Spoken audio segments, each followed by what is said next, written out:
Hi dear student, myself R.K. Thakur from ECC Delhi Institute. Student आज के video में हम एक क्वेश्चन करेंगे और ये क्वेश्चन किरचॉफ्स लॉ पे बेस्ड है और करंट इलेक्ट्रिसिटी चैप्टर का है। इसमें हम बेसिकली ये सर्किट दिया हुआ है, इस सर्किट को सॉल्व करेंगे। मींस इस सर्किट में जो करंट की वैल्यू है, करंट जो फ्लो हो रहा है अलग अलग ब्रांचेस से, उस करंट की वैल्यू को फाइंड आउट करेंगे, राइट। तो सबसे पहले इस क्वेश्चन को देखते हैं क्या कह रहा है। क्वेश्चन कह रहा है in the given network find the values of the current I1, I2 and I3 and the circuit is given like this. अगर हम इस सर्किट में देखें बच्चों, तो यहां पे एक EMF बैटरी है जिसकी EMF क्या है, 2 वोल्ट है E1, 2 ओम का रेजिस्टेंस है, देन 1 ओम का यहां पे रेजिस्टेंस है, एंड फिर यहां पे 1 वोल्ट की बैटरी है जिसकी EMF 1 वोल्ट की एक बैटरी है, देन यहां पे 3 ओम का रेजिस्टेंस है, और फिर यहां पे E4 1 वोल्ट की बैटरी है, 1 ओम रेजिस्टेंस है, अगेन 3 ओम का यहां पे रेजिस्टेंस है, और ये 3 वोल्ट की बैटरी है। ओके, सो इसमें हम नेमिंग कर देते हैं, this is A, this is B, this is C and this is D, right. तो इसमें हमें करंट की वैल्यू फाइंड आउट करनी है, और यहां पे अगर हम देखें तो इस पूरे सर्किट में क्या दिया हुआ है, यहां से करंट I1 निकल के आ रही है इस बैटरी से, और ये I1 फाइनली फ्लो होते हुए यहां BC ब्रांच में फ्लो होती है, C पे यहां पे डिवाइड हो रही है, C पे I3 करंट फ्लो हो रही है CD ब्रांच में, और CA ब्रांच में I2 करंट फ्लो हो रही है, और फाइनली ये फिर से इस वाली बैटरी को I1 आ जाएगी और इस वाले बैटरी में I3 आएगी। जैसा कि हमें पहले से लॉजिक पता है कि जितना करंट किसी बैटरी से पॉजिटिव टर्मिनल से निकलती है, उतनी करंट उसके नेगेटिव टर्मिनल में रिटर्न आनी चाहिए, राइट। सो इस पूरे सर्किट में हमें I1, I2 और I3 फाइंड आउट करना है। तो बच्चों इस टाइप के क्वेश्चन में हमें सबसे पहले किरचॉफ्स लॉ हम अप्लाई कर सकते हैं। किरचॉफ्स लॉ बेसिकली 2 टाइप के लॉ, KCL और KVL, किरचॉफ्स करंट लॉ और किरचॉफ्स वोल्टेज लॉ। तो हम यहां पे हमारा चूंकि करंट का डायरेक्शन अगर हम देखें, यहां से I1 करंट फ्लो हो रही है, और ये I1 करंट इससे भी सेम सीरीज में है तो I1 पास होगी, एंड ये सेम करंट यहां आ रही है, यहां पे डिवाइड हो रही है, I2 और I3 इधर जा रही है। तो यहां पे हम सबसे पहले अप्लाइंग KCL, हम KCL लगा सकते हैं, applying KCL at junction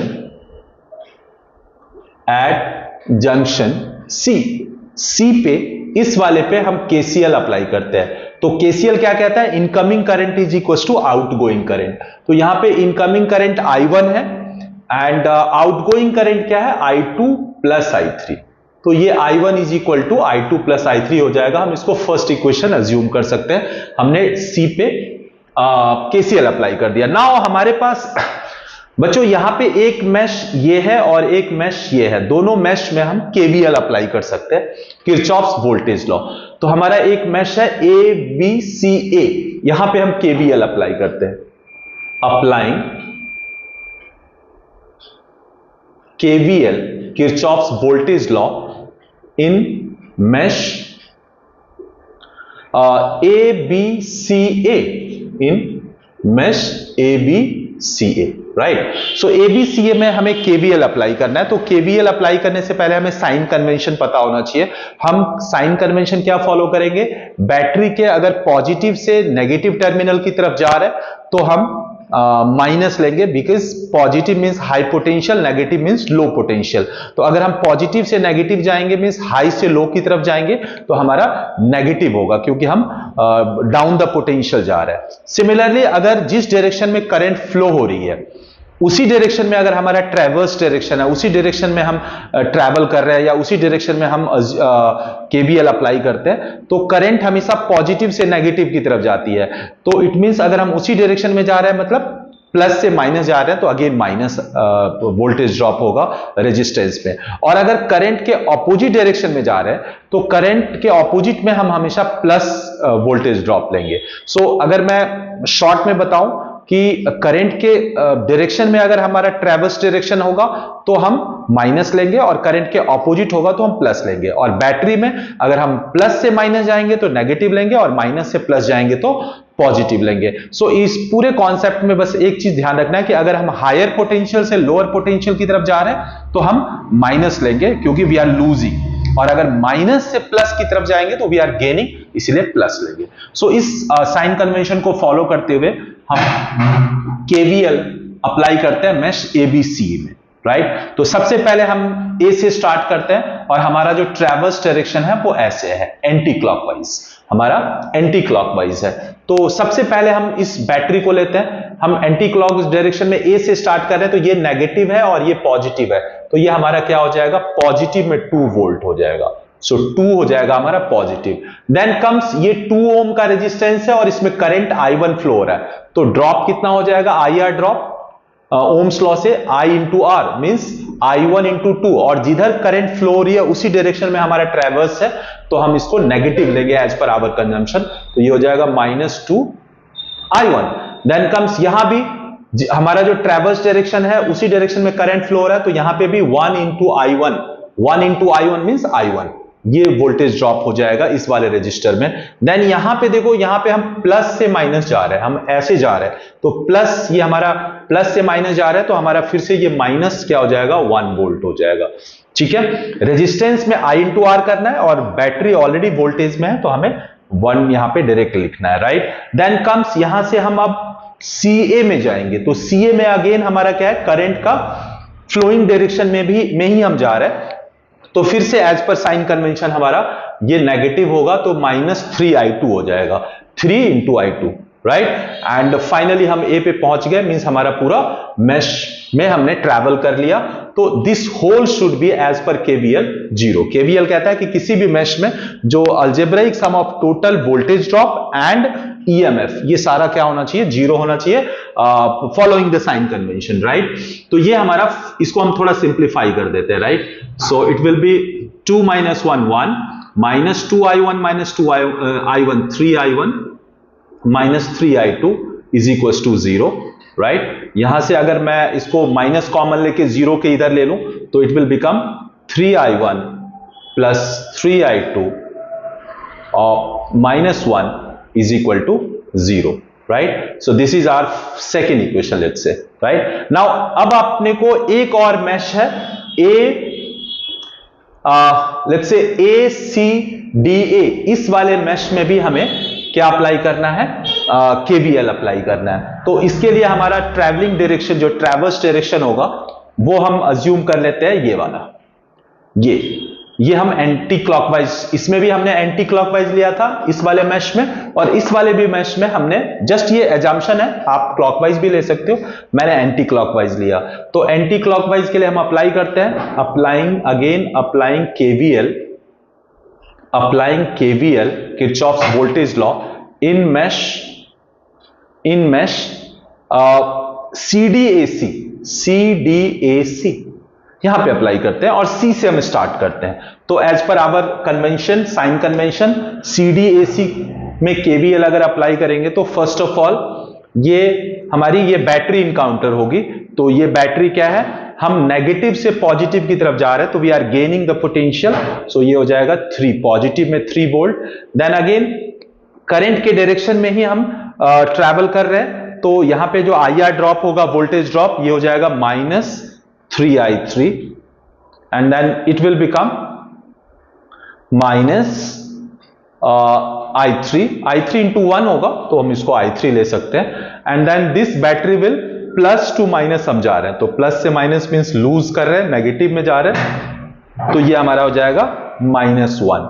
and then again ए पे आ गए, अब ए से सी पे आना है, तो अब हम करंट के फ्लो सी से ए में, करंट फ्लो हो रहा है सी से ए, और हमारा जो ट्रैवलिंग डायरेक्शन है उसके अकॉर्डिंग हम ए से सी की तरफ जा रहे हैं एंटी क्लॉकवाइज। सो यहां पे क्या होगा, opposite to the flowing direction of current जा रहा है तो प्लस हो जाएगा, सो +3I2, ये क्या हो जाएगा 0। So this is one more expression we have got. इसको हम सॉल्व कर सकते हैं, और व्हाइल सॉल्विंग दिस हम इसको पहले सॉल्व कर लेते हैं। 3 - 1 will be 2, -3i3 minus i3 minus 4i3, right? Then comes plus 3i2 is equals to 0. यहां पे जो हमारा इक्वेशन फर्स्ट है, यहां से अगर मैं i3 फाइंड आउट कर लूं, तो it will become i1 minus i2, और इसको मैं यहां पे पुट कर देता हूं. सो इस इक्वेशन में 2 माइनस 4, i3 को मैं i1 माइनस i2 लिख दूंगा, i1 minus i2 plus 3i2 is equal to 0 हो जाएगा, राइट? ओके, यहां से हम इसको सॉल्व करेंगे तो 2 minus 4i1 plus 4i2 plus 3i2 is equal to 0 हो जाएगा, and it will become minus 4i1 plus 7i2, right? और प्लस 2 इज इक्वल टू 0. इस इक्वेशन को हम थर्ड इक्वेशन अज्यूम करते हैं. Now by solving second and third, second भी हमारा i1 और i2 के टर्म है, थर्ड भी हमारा i1 और i2 के टर्म है. दोनों को सॉल्व करके हम i1 और i2 फाइंड आउट कर सकते हैं, और ये जो i1 और i2 आएगा उसको अगर हम यहां पे पुट कर दें तो हमारा i3 भी आ जाएगा, राइट? सो लेट्स सी कैसे हम सॉल्व कर सकते हैं. तो इसको हम यहां पे सॉल्व करते हैं. सेकेंड इक्वेशन हमारा क्या है? 3i1 plus 3i2 minus 1 is equal to 0, और जो थर्ड इक्वेशन है वो है minus 4i1 plus 7i2 plus 2 is equal to 0. Obviously हमें i2 को लेट्स से कैंसिल करना है, राइट? तो हम इसको क्या कर सकते हैं, इसमें 7 से मल्टीप्लाई कर देते हैं, एलिमिनेशन मेथड, एंड देन इसमें हम 3 से मल्टीप्लाई करते हैं. तो द इक्वेशन विल बिकम 7 3 जा 21i1 plus 21i2 minus 7 is equal to 0, और इसमें करेंगे तो minus 12i1 plus 21i2 plus 6 is equal to 0. इसमें साइन चेंज करना होगा, माइनस साइन चेंज करेंगे तो कैंसल आउट होगा, और ये माइनस साइन चेंज होके प्लस हो जाएगा, and it will become minus, and it will become minus. So यहां पे 21 और plus 12 it will be 33i1, and ये क्या हो जाएगा, माइनस 13 इज इक्वल टू 0. तो यहां से 33i1 इज इक्वल टू 13 हो जाएगा, and then will have i1 is equal to 13/33 ampere. So ये हमारा i1 की वैल्यू आई है, एंड i1 हमारा पॉजिटिव आ रहा है. इट मींस जो i1 का ये डायरेक्शन दिखा रखा है, ये i1 करेक्ट डायरेक्शन है. मींस हमारा जो ये डायरेक्शन है ये करेक्ट है, क्योंकि ये पॉजिटिव आया. अगर ये नेगेटिव आता तो हम उसके डायरेक्शन को ऑपोजिट कर देते, चेंज कर देते. तो ये हमारा एक i1 आ गया, राइट? नाउ i1 आने के बाद अब हम इस i1 को पुट कर देंगे सेकेंड में या थर्ड में, तो हमारा i2 भी आ जाएगा. तो लेट्स से किस में पुट करना बेटर रहेगा, हम सेकेंड में पुट करते हैं. Putting i1 in equation second, equation second में पुट करेंगे तो अपने को i2 मिलेगा. तो हम कैसे निकाल सकते हैं, 3i2 हो जाएगा 1 माइनस 3i1, राइट? 3i2 क्या हो जाएगा, 1 इधर जाएगा तो प्लस 1 माइनस 3i1. सो यहां से अगर मैं i2 फाइंड आउट कर लूं तो i2 हो जाएगा 1 माइनस 3i1 अपॉन 3. अब मैं वैल्यू पुट कर देता हूं, राइट? 1 माइनस 3 इंटू i1 कितना है, 13/33, 13/33/3. 3 से ये कैंसिल हो जाएगा 11 times, so it will become i2 is equal to 1 minus 13/11 upon 3. ये हो जाएगा 11 1 जा 11 minus 13 which is minus 2/11 into 3, and then finally we got i2 is equal to minus 2/33 ampere. And यहां पे अगर आप देख रहे हो कि i2 की जो वैल्यू है, कहां पे i2, ये C से A, लेकिन हमारा ये जो डायरेक्शन है ये C से A दिखाया हुआ, बट अगर हमने सॉल्व किया तो i2 की वैल्यू नेगेटिव आ रही है. इट मींस इसका जो एक्चुअल डायरेक्शन है वो फ्रॉम A टू C होगा. करंट कैसे फ्लो करेगी, A से C की तरफ करेगी, क्योंकि हमारा ये जो अज्यूम डायरेक्शन है वो इनकरेक्ट है. तो यहां पे हम इसको क्या लिख सकते हैं, यहां पे लिख सकते हैं प्लस में I2 क्या हो जाएगा, प्लस में 2/33, लेकिन अब हमारा डायरेक्शन चेंज करना पड़ेगा, क्या हो जाएगा, from A to C, from A to C, from A to C। तो ये हमारा, अगर कहीं पे भी कोई भी वैल्यू करंट की नेगेटिव आ रही है तो अपने को करेक्ट करना पड़ेगा। बट अगर इसकी न्यूमेरिक वैल्यू किसी इक्वेशन में लेनी है तो आपको नेगेटिव ही लेना पड़ेगा, क्योंकि आपका ये जो पूरा कैलकुलेशन है इसमें जो I2 की वैल्यू आ रही है वही आपको इक्वेशन में लेना है। बट हाँ, जो फाइनल आंसर है उसको इंटरप्रेट करना है कि ये जो करंट है ये पॉजिटिव में होगी from A to C। Now comes I3, कैसे निकालेंगे? So the final current I3 के लिए हमारे पास I1 माइनस I2 है। I1 is how much? I1 हमने फाइंड आउट करा है 13/33 और माइनस I2। अब ये I2 अपने को क्या लेना है? क्या ये नेगेटिव वाला लेना है या पॉजिटिव वाला? नो, पॉजिटिव नहीं लेना है, क्योंकि जो कैलकुलेशन से मेरी करंट की वैल्यू आई है वो I2 नेगेटिव में आई है। तो यहां पे to get the exact value of I3 you have to put I2 in negative only. तो I3 क्या है? I3 क्या है? I1 माइनस I2 ऑलरेडी क्या है? -2/33। तो माइनस माइनस प्लस हो जाएगा, सो it will become 13/33 plus 2/33 and it will become 15/33। 3 से ये कैंसिल हो जाएगा, 3 11 and 3 5, so it will become 5/11 ampere. So now बच्चों, अब हमारे पास करंट की वैल्यू I1 13/33 एम्पियर आ गया, I2 की वैल्यू -2/33 एम्पियर आया है by applying Kirchhoff's law, but practically इसकी वैल्यू I2 2/33 होगा from A to C, right? Okay, अगर आप माइनस में भी लिख दो -2/33 तो फिर आपको बोलना पड़ेगा from C to A, but practically obviously negative में हम लेते नहीं है, तो हम इसको प्लस में अगर करेंगे तो डायरेक्शन बदल देंगे, A to C हो जाएगा and I3 will become 5/11 ampere. But I3 निकालते टाइम I1 माइनस I2 में I2 की वैल्यू आपको नेगेटिव लेना है, ये ध्यान रखना है। And finally we got 5/11। So I hope ये वाला पूरा कॉन्सेप्ट आपको क्लियर हो गया होगा, और इस एक सिंगल क्वेश्चन से आपको कंप्लीट KCL और KVL, किरचॉफ्स करंट लॉ और किरचॉफ्स वोल्टेज लॉ, और उस पे बेस्ड जो न्यूमेरिकल होते हैं, जिस सर्किट एनालाइज करते हैं, सर्किट को सॉल्व करते हैं, ये आपको क्लियर हो गया होगा, राइट? सो इसमें साइन कन्वेंशन बहुत इंपॉर्टेंट है। मोस्टली बच्चे साइन कन्वेंशन में कंफ्यूज होते हैं, उनके एरर आते हैं, वो प्लस माइनस समझ नहीं पाते अच्छे से, और वो कहीं ना कहीं एरर करते हैं। तो क्लास 12 के बच्चों में जो कॉमन प्रॉब्लम है वो बेसिकली इस न्यूमेरिकल के थ्रू आपको क्लियर हो गया होगा, राइट? और हमारा जो साइन कन्वेंशन है वो भी बेसिकली हमने पहले ही आपको बता दिया। तो आई होप ये क्वेश्चन के थ्रू आपको किरचॉफ्स लॉ, जो कि किरचॉफ्स करंट लॉ और किरचॉफ्स वोल्टेज लॉ के फॉर्म में दो लॉज है, ये आपको क्लियर हो गया होगा। So that's all for today, thank you so much.